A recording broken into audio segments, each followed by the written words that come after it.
Hey, ¿qué tal amigos? Sean bienvenidos una vez más a esta que es su Granja Humana MX. Pues bien, ya vimos ciertos pormenores de lo que ha estado ocurriendo en el G7, esta reunión de los 7 países más poderosos, ricos del planeta, cómo están en contra de China, quieren hacer una alternativa a lo que va a ser, no va a ser, ya es la ruta de la seda de China. ¿Qué está pasando? ¿Cuál es ¿Cómo va a ser el próximo mundo de Build Back Better o Reconstruir Mejor? Este es un artículo de Michael Every de Rabobank. Doble o nada. Bueno, hay mucho que cubrir, pero hay que comenzar primeramente con la inflación. Es un tema, amigos, que ya lo he tratado en diversos videoprogramas, que creo que ya está quedando cada vez más presente en todos nosotros lo que significa la inflación, lo que está sucediendo con los precios generalizados de absolutamente todo. ¿Qué está pasando? Bueno, que en la encuesta del sentimiento del consumidor de Michigan del viernes pasado se vio un título que subió a 86.4 desde los 82.9, porque las expectativas saltaron casi de 3 a 4 puntos, mientras que las condiciones actuales cayeron. Estas expectativas de inflación a un año cayeron del 4.6% al 4%. La inflación a 5 años del 3% al 2.8%. Incluso cuando subiesen de buen momento para que compraran una casa o un automóvil, colapsaron debido a la inflación vista en estas áreas. Quizás todos los encuestados siguen de cerca el mercado de la madera, donde los precios están cayendo o captan instintivamente que los precios altos destruyen la demanda, en cuyo caso todo es transitorio entre comillas. ¿Pero te gusta la odontología sin anestesia? No, ¿verdad? Entonces, en el caso de China, hubo noticias importantes sobre la inflación del viernes. Bloomberg declaró que China recurre a sus enormes reservas de productos básicos en una oferta para controlar los precios, y subrayó que Beijing va a utilizar sus existencias de productos básicos de suaves a difíciles para limitar los precios, comenzando con el aluminio, el carbón, el cobre y el zinc. También China ha declarado que establecerá un sistema de reserva temporal de carne de cerdo para mantener a raya esta inflación clave en el IPC, junto con el maíz, el trigo, el aceite, comestibles y las verduras. Esto va a permitir al Estado almacenar existencias cuando los precios internos bajen excesivamente y vender cuando los precios suban demasiado. En resumen, lo que China está haciendo es que va a tratar efectivamente de actuar como el que fija el precio global de las materias primas para mantener la inflación bajo control. Sin embargo, aquí los productos básicos están sujetos a la demanda mundial, tienen un precio en dólares y no en yuanes, frente a una revisión generalizada de los precios mundiales de las materias primas. La liberación de las acciones chinas, después de arremeter contra los especuladores, sugieren una nueva caída a corto plazo. Sin embargo, tales esquemas de estabilización solamente pueden funcionar a largo plazo si es que China tiene suficientes reservas en relación con la demanda del resto del mundo, y no solo la suya. Esto es similar a vender reservas de divisas para apuntalar una moneda sobrevalorada a una tasa objetivo. Funciona bien por un tiempo, pero incluso las pilas de reserva más grandes no durarán mucho si todo el comercio o todo el mercado global se inclinan en la dirección opuesta. Y aunque se pueda cerrar el mercado de divisas y los flujos de capital en un apuro, no se pueden hacer lo mismo con los alimentos o con las materias primas. En breve, si la demanda global no se detiene, entonces el riesgo es que las presiones chinas sobre los precios se dupliquen. Y aquí uno ve una verdadera incómoda revelada. Bajo la presidencia del expresidente de Estados Unidos, se reconoció a China en su vulnerabilidad estratégica a la liquidez. Esto ajustada de dólares americanos a través de la presidencia y de los aranceles. La Reserva Federal, utiliza aumentando sus tasas y también accesos indirectos a líneas de swap. Y el Tesoro, ¿qué pone? Bueno, ellos imponen sanciones. Y como vemos ahora, incluida una Reserva Federal que no está haciendo bien las cosas, la presidencia, el tipo de aranceles y el Tesoro permanecen sin cambios. Estos presentan sus propios problemas, demasiados dólares, y si hacen subir el precio de las materias primas, pueden ser tan desestabilizadores como muy pocos. ¿Y en qué nota pasamos al G7? Los titulares se apoderaron de los planes para donar 1.000 millones de dosis de última solución al mundo, lo que solamente muestra que la mayoría de los periodistas no pueden contar y que deben de responder al ex primer ministro británico Gordon Brown para que lo haga por ellos, porque la población del ex G7 es de alrededor de 7.000 millones y las dosis ofrecidas solamente cubren 500 millones. En resumen, el problema global sanitario y los riesgos que surjan de estas nuevas cepas que van siendo más peligrosas van a persistir y que se van a necesitar mucho más del doble de esta promesa para dejar de preocuparnos por el panorama mundial. ¿Qué pasa con otros titulares que se van centrando en el G7? Donde se hablan sobre esto, ¿no? Se están alineando detrás de un impulso de la Casa Blanca para una postura más agresiva frente a China en línea con su retórica de las democracias contra las autocracias. La redacción real de la declaración del G7 sobre China, que es implícita y explícitamente, no fue realmente diferente a la de 2 años anteriores. Sin embargo, hubo algunos puntos importantes en la diferencia que sugiere que el G7 se duplicará y no se va a retirar. Y dice, mira, exigió una investigación sin obstáculos transparente dirigida por la OMS sobre los orígenes de este virus, que muchos observadores señalan que es muy poco probable que suceda. Entonces, ¿qué respuesta hay aquí entonces? Porque ya lo vimos, ¿no? Hay una declaración incluso por la Casa Blanca de Joe Biden y muchas de estas plataformas, como el caso de Facebook, dejaron de shadowbanear y de censurar pues este tipo de noticias, ¿no? ¿De dónde surgió? Ahí está, ¿eh? El siguiente es, mira, se comprometieron a que por octubre del 2021 se tomarán medidas para eliminar los bienes producidos con trabajo forzoso de las cadenas de suministro. Es posible que esto no tenga nombres, pero todos saben a quién se refiere. Pocos se dan cuenta de lo disruptivo que será para las cadenas de suministro, ya tensas si se actúa en consecuencia. Es decir, están hablando del sudeste asiático, están hablando principalmente de China en respecto y en referencia a esto, ¿no? Los campos de reeducación, otros donde tienen pues haciendo iPhones, tienen un sinfín de productos generados de esta manera. Es algo que van a prohibir y bueno, es lo que comentan, ¿no? ¿Qué va a pasar con las cadenas de suministro que ya de por sí están bastante apretados los mercados? ¿Qué va a pasar, por ejemplo, el caso de México? ¿Recuerdan lo que les comentaba en esto del acuerdo que estaban teniendo de bilateral entre Estados Unidos y México y lo que pasa en el campo mexicano, ¿no? Cómo es que gran parte de la mano de obra utiliza niños. Entonces, es un caso a tomar en cuenta. ¿Qué es el siguiente punto que llegaron en el G7? Bueno, ofrecieron esto, el Build Back Better World o B3W, ecológico, inclusivo, para cubrir un déficit de infraestructura global, 40 billones de dólares. Incluyen una construcción neutra en cuanto al género y femenina, según el primer ministro Johnson, haciendo su trabajo habitual de captar memes de moda como un hombre ahogándose en unos restos flotantes de Jet Sam.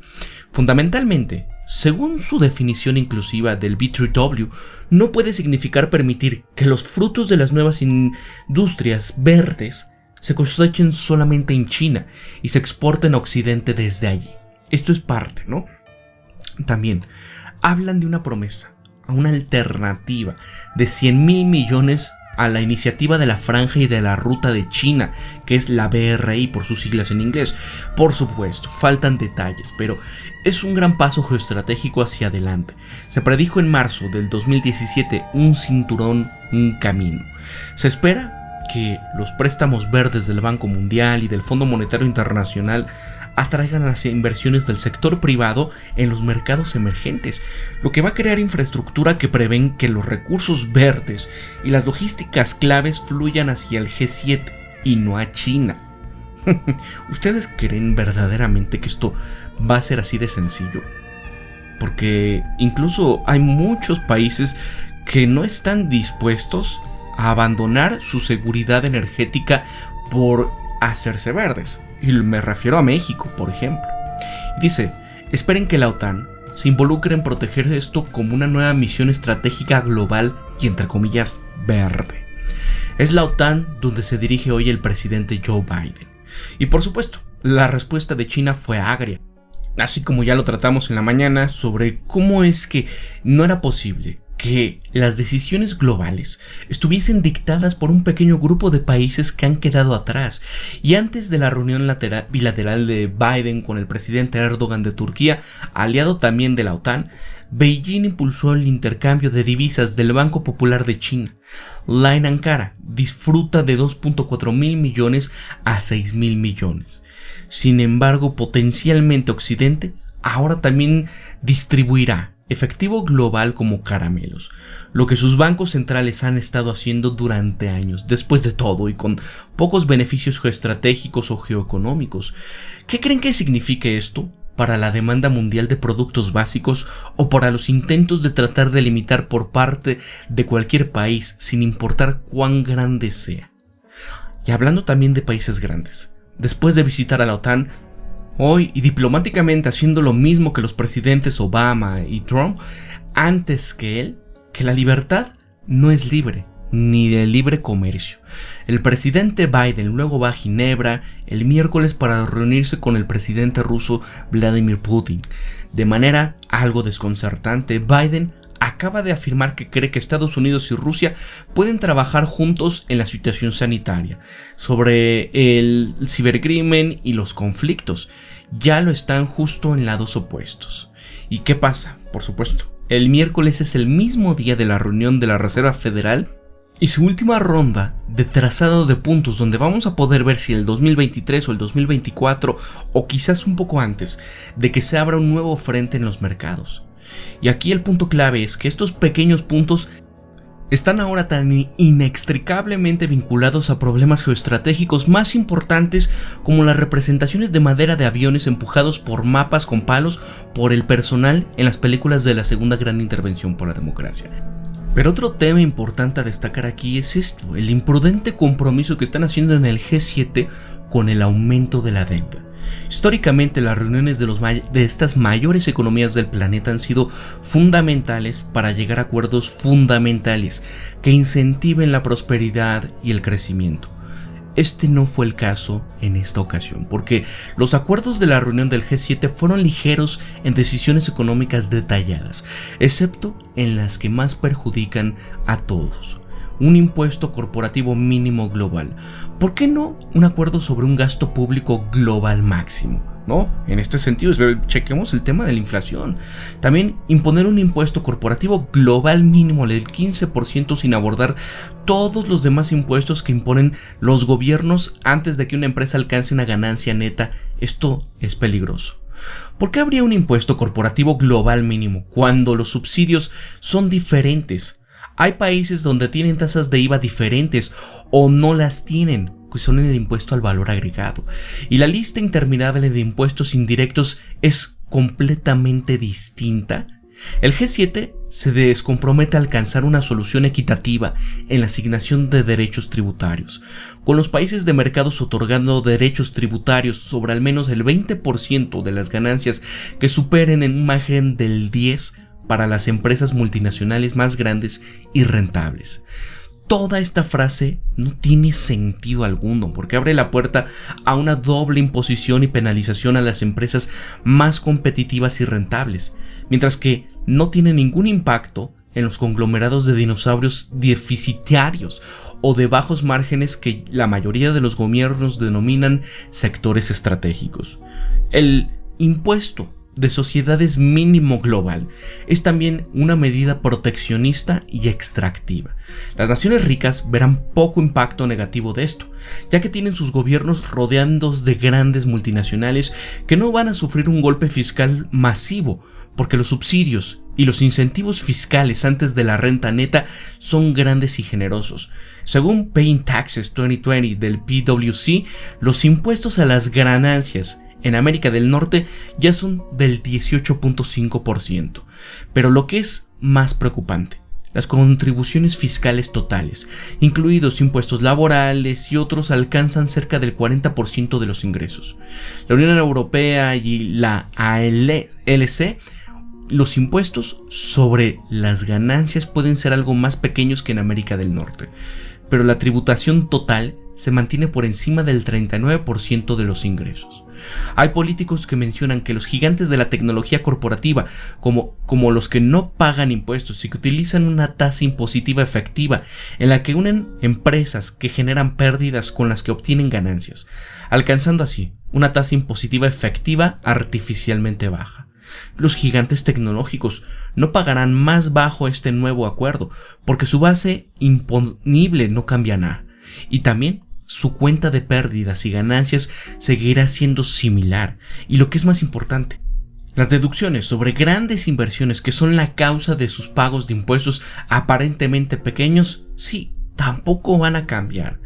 Esta tasa impositiva mínima global no va a perjudicar a los miembros del G7 ni a las grandes y gigantescas tecnológicas, pero va a devastar a los pequeños países y los más dinámicos que necesitan atraer capital e inversiones y que no pueden permitirse tener la tasa impositiva de las naciones líderes mundiales. La pérdida de capital e inversión va a paralizar su economía y van a desaparecer el supuesto beneficio de los ingresos fiscales de aumentar el impuesto corporativo mínimo. Entonces ya vamos viendo cómo el G7 de esta manera pues se está blindando por un lado y por el otro está acabando con la competencia hacia donde van estas grandes corporaciones, porque pues bueno, era una ventaja comparativa frente a las naciones del primer mundo o del G7, digamos.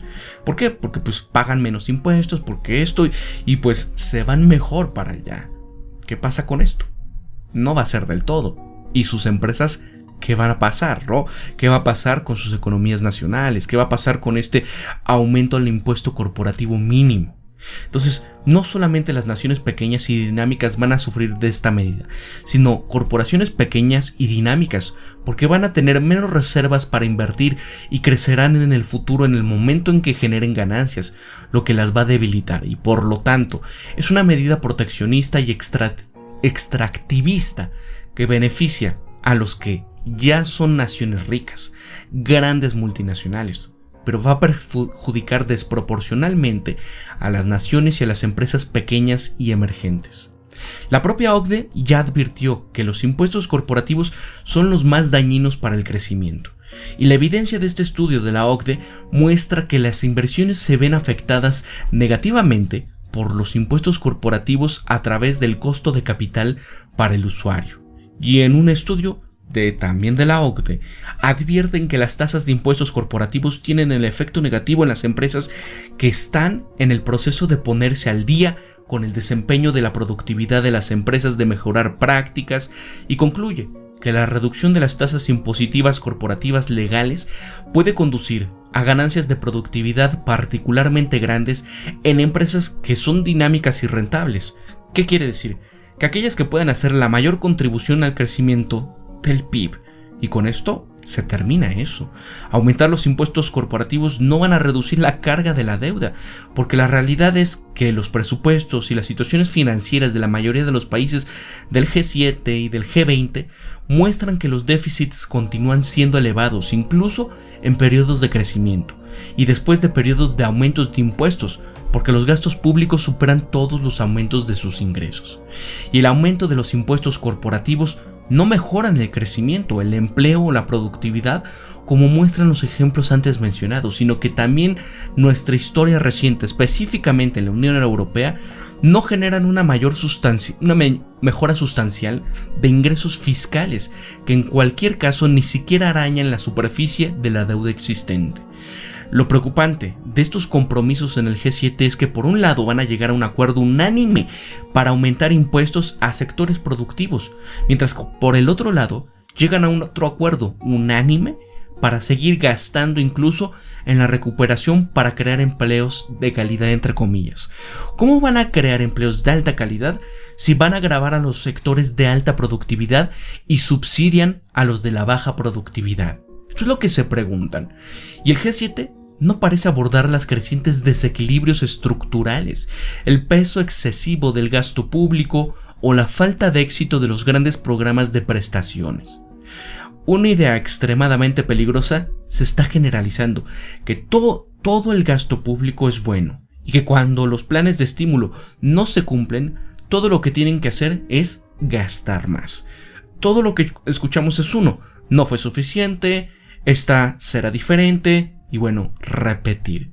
Concluyen en el G7 que una vez que la recuperación esté firmemente establecida, vamos a garantizar la sostenibilidad a largo plazo de las finanzas públicas para que podamos responder a crisis futuras y abordar los desafíos estructurales a más largo plazo, incluso en beneficio de las generaciones futuras. Sí, suena bonito, pero ¿cuál es el problema? Pues que nunca sucede. Como vimos en el último periodo de crecimiento, los gobiernos gastan más cuando la economía crece, y aún más cuando ésta está en recesión. Y el camino hacia la sostenibilidad de las finanzas públicas no puede provenir de la elevación constante de los impuestos directos e indirectos a sectores productivos, y siempre aumentar el gasto obligatorio. Es triste, pero los compromisos del G7 parecen una receta para una crisis profunda en un futuro no muy lejano. Así que amigos, hasta ahí está esto, nada más para que vean cómo está el mundo. No se sabe qué se va a hacer realmente. Todo esto que están pintándonos bonito de cobrar un impuesto mínimo, que para que todo sea más inclusivo, que créditos más accesibles para las naciones en vías de desarrollo, que Build Back Better, que lo verde, lo sustentable, los animalitos no coman carne, cuidar el agua porque se está acabando, porque las sequías, porque se vienen las hambrunas. O sea, vayan uniendo todos estos puntos y realmente las cosas no pintan nada bien, Inclusive, aparte de lo que está pasando de esto del G7, ¿qué está pasando en Reino Unido? Que va a haber un bloqueo de 4 semanas por temor a esta situación sanitaria de que ya viene una variante, la variante Delta. Dice, es sensato esperar un poco más. Esto decía Boris Johnson al afirmar que al gobierno le preocupa que el vínculo entre esta situación y las hospitalizaciones no se ha roto. Dice, las medidas del bloqueo restantes del Reino Unido ahora vencerán el 19 de julio. Y anteriormente se suponía que las medidas expirarían hasta el 21 de este mes, un día que el gobierno había considerado el Día de la Libertad. En cambio, van a tener que esperar un mes más para que la infraestructura de atención médica del país esté bien preparada para cualquier aceleración adicional de nuevos casos, hospitalizaciones y bueno, ahí está, ¿no? ¿Qué está pasando, amigos? Esa portada de The Economist, donde nos pintaban aquí el reflejo de Sísifo, ¿no? Cargando esto para arriba y una vez más abajo, y que la segunda ola, que la tercera ola, y ahora vienen las nuevas, ¿no? Los nuevos, estas cosas, ¿no? Boris Johnson reconoció que es una elección difícil, pero que quiere darles algunas semanas más cruciales para que la gente vaya teniendo la última solución un tiempo más, ¿no? Hay excepciones a esto. Las bodas, los funerales aún pueden llevarse a cabo con más de 30 invitados siempre que se mantenga el distanciamiento social, ¿no? Algo que no hicieron en el G7. Continuarán los eventos piloto como la Eurocopa del 2020 y algunas representaciones teatrales. En última instancia, los británicos van a aprender a vivir con esto. Es lo que decía Boris Johnson. En respuesta a la demora, el secretario general Paul Fleming pidió al gobierno que introduzca subvenciones para los lugares que no pueden abrir a plena capacidad. Dice, han tenido más de un año para proteger a la industria que cerró primero y abrirá al final.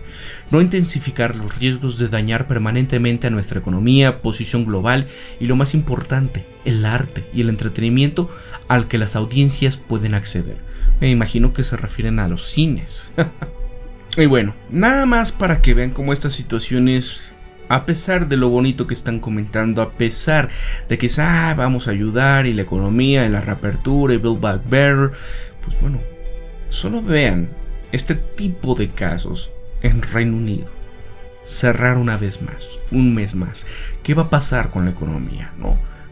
Volvamos a los países en vías de desarrollo. ¿Qué va a pasar también? Porque no es fácil hablar de esto. No es fácil en el sentido de que, pues sí, ¿no? Ok, China, la ruta de la seda, las opciones, el bloque occidental, pero... Y al fin y al cabo, ¿qué podemos esperar cuando le van a poner estos impuestos mínimos a las corporaciones a nivel mundial? Donde van a afectar muchísimo a las corporaciones pequeñas, que vienen de naciones en vías de desarrollo. ¿Qué va a pasar con todos aquellos que se van a quedar sin la ventaja comparativa que tenían con otras naciones? Porque bueno, ya los impuestos puede que lleguen a aumentar. ¿Y qué va a pasar con todas estas otras empresas? Como dicen, ¿no? Van a estar beneficiadas porque pues hay subvenciones, porque son estratégicas, porque esto y el otro, y al final pues terminan siendo una vaquita en la que no tiene fondo, ¿no? Es un barril sin fondo de dinero, como el caso en México de las energías renovables, donde si bien no tiene esto que se le llama, ¿no?, subsidios como tal, pero sí, porque no pagan lo que significa la red de transmisión, no pagan lo que significa todas estas plantas cogeneradoras para poder suministrar energía cuando estas no están teniendo totalmente la energía que deben de proveer, porque no en todo el día hay luz de sol, no todo el día tiene aire y necesita entrar algo de respaldo. Entonces es donde se cuelgan, más aparte todos los contratos, ¿no? Es algo donde dice, bueno, ahí no va a haber problemas, ¿no? Sí, va a haber este aumento de impuestos y todo, pero al fin y al cabo, ¿qué va a pasar? ¿No? Porque la subvención, ¿quién la paga? Todos nosotros. Así que para la Granja Humana MX se despide Pablo, y recuerden eso siempre: piensen críticamente, sean ustedes mismos, conózcanse de verdad quiénes son, sean empáticos. Nos vemos hasta el próximo videoprograma. Hasta luego, amigos míos.